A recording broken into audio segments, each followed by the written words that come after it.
warahmatullahi wabarakatuh. Hari ini kami akan memperkenalkan pesanan dari Sulawesi Selatan, yakni yang pertama mulai dari sejarahnya.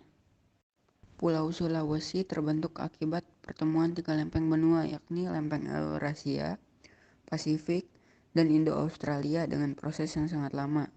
Berbagai patahan yang terjadi mengakibatkan bentuk Pulau Sulawesi berbentuk huruf K. Proses tumbukan ini pula menyebabkan Pulau Sulawesi didominasi oleh pegunungan dengan struktur geologi yang unik. Yang kedua, ada rumah adat. Rumah adat Bugis. Rumah adat Bugis merupakan rumah adat peninggalan dari suku yang sangat terkenal di Sulawesi Selatan, yaitu suku Bugis. Rumah adat ini memiliki atap yang berbentuk pelana dan memiliki timpalaja yang menandakan status sosial pemilik. Rumah Tongkonan. Rumah adat Sulawesi Selatan berikutnya yakni Rumah Tongkonan. Rumah ini merupakan peninggalan dari suku asli di Sulawesi Selatan, yakni suku Toraja. Balalompoa. Balalompoa merupakan rumah adat Sulawesi Selatan dan peninggalan dari suku Makassar. Secara harfiah, Balalompoa ini memiliki arti rumah besar yang ditempati oleh para raja. Rumah adat Langkanae Luwu. Rumah adat Langkanae Luwu merupakan rumah adat khas suku Luwu yang berbentuk rumah panggung dan memiliki ukuran persegi panjang. Arsitekturnya terdapat beberapa tiang utama penyangga atau biasa disebut dengan pimposi atau posi bola. Yang ketiga, baju adat. Beragam baju adat di Sulawesi Selatan dipengaruhi oleh keberadaan tiga suku besar yang ada di Sulawesi Selatan, yaitu suku Makassar, suku Bugis, dan suku Toraja.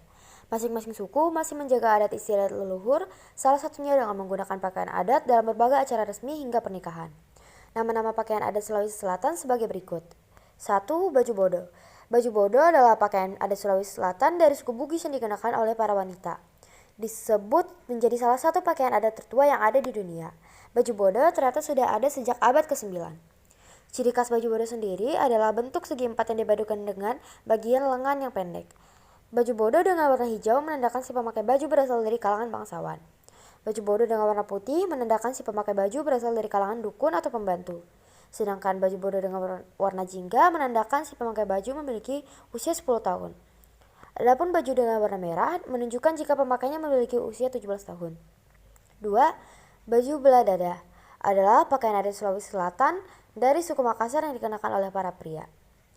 Nama baju belah dada berarti baju dengan belahan di bagian dada. Ciri khas baju belah dada adalah baju berlengan panjang dengan kerah leher berdiri, hiasan kancing berwarna emas atau perak, serta saku pada bagian kanan dan kiri. 3. Baju tutu. Baju tutu menjadi pakaian adat Sulawesi Selatan dari suku Makassar yang dikenakan oleh para pria. Baju tutu digunakan layaknya jas, walaupun bentuk kerah menempel di leher dan di bagian depan terbelah dengan kancing berwarna emas sebanyak 5 buah. Sedangkan pada bagian bawah lengan baju tutu terdapat 2 buah kancing. Baju tutu akan dipadukan dengan baju belah dada bersama celana serta sarung maupun lipa garusuk. Sebagai penutup kepala, digunakan songkok dengan motif berwarna emas pada bagian samping sebagai penanda status sosial. 4. Baju poko. Baju poko adalah pakaian adat Sulawesi Selatan dari suku Toraja yang dikenakan oleh para wanita. Ciri khas baju poko adalah memiliki warna mencolok seperti kuning, merah, dan putih dengan lengan pendek. Baju poko dikenakan dengan tambahan aksesoris seperti perhiasan berupa manik-manik di bagian dada. Selain itu terdapat tambahan gelang dan ikat kepala atau ikat pinggang yang biasa disebut dengan kandore. 5. Baju sepatalung. Baju sepatalung adalah pakaian adat Sulawesi Selatan dari suku Toraja yang dikenakan oleh para pria. Baju adat sepatalung biasanya dikenakan berpasangan dengan baju poko. Pemakaian sepatalung akan dipadukan bersama dengan sejumlah aksesoris seperti kandore, ganyang, dan lipa. Selanjutnya yang keempat adalah tradisi dari Sulawesi Selatan.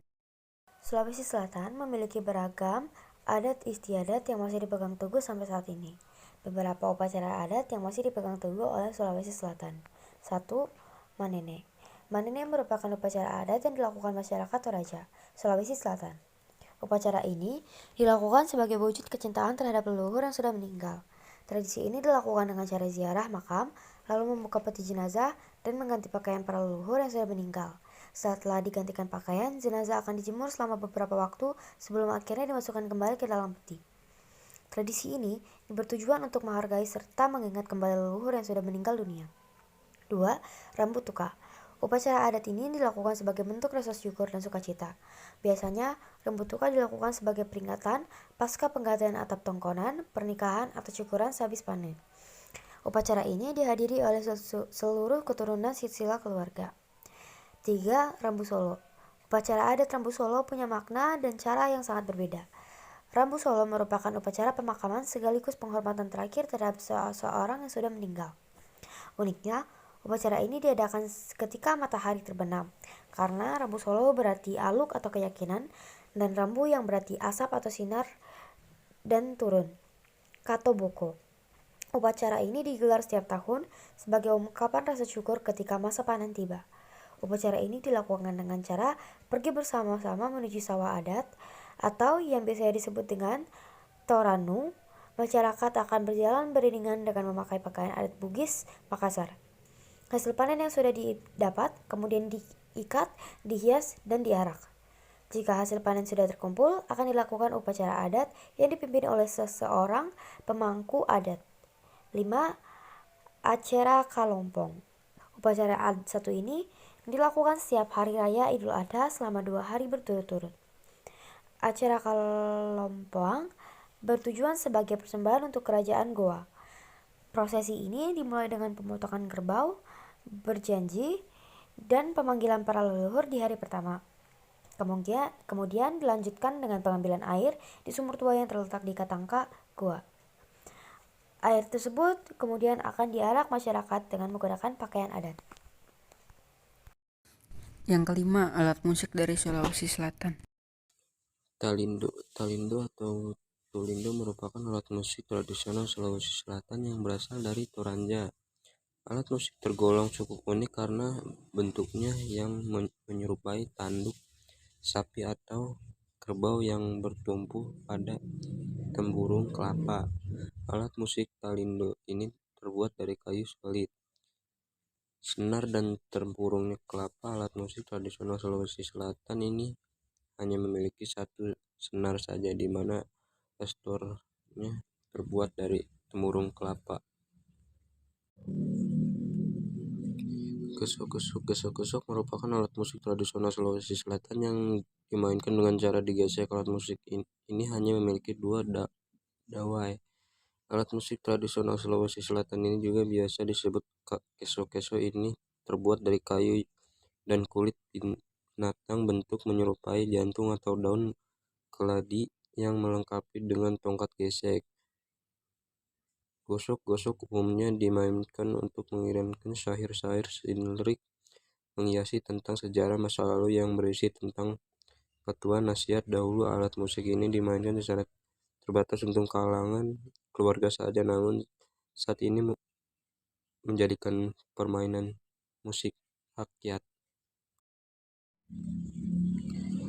Ana Bancing merupakan alat musik tradisional Sulawesi Selatan yang juga digunakan dalam tarian bisu. Alat musik ini digunakan pada tari bisu yang dipertunjukkan saat upacara pernikahan, pelantikan, dan kematian raja saat terjadinya wabah penyakit dan sebagai tanda dimulainya masa tanam padi.